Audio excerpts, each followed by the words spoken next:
very serious problem about jobs. Jobs.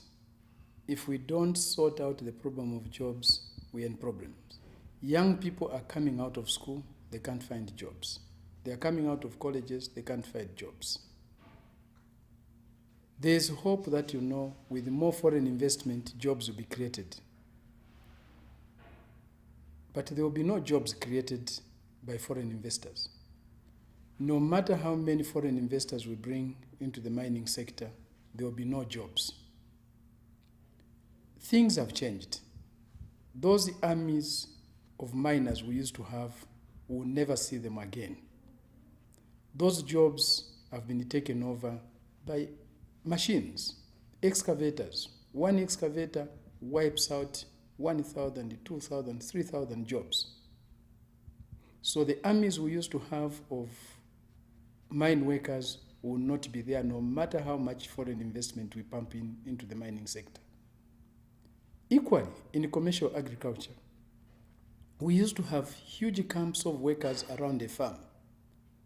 We will never have those big camps of workers around farms, because one small tractor, one small combine harvester takes away thousands of farm workers' jobs. Banks. We used to have full banking halls, full of clerks. We used to have tills from one end of the wall to the other. And on each till, there's a teller.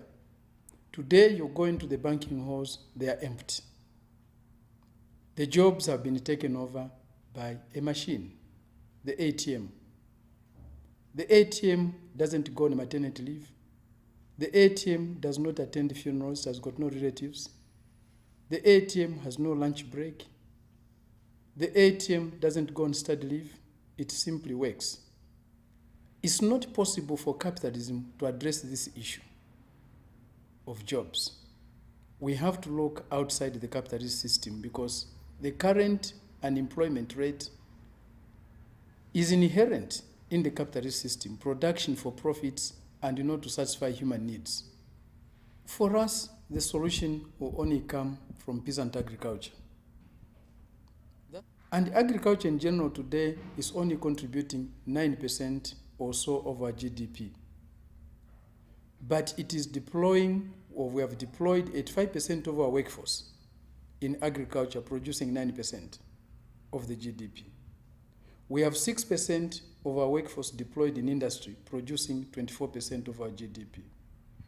We have 9% of our workforce deployed in services, producing 67% of the GDP. But services and industry can no longer take any people. The only sector that can take people is peasant agriculture. And by peasant agriculture, we don't mean everybody should be carrying a kambwiri on their shoulders.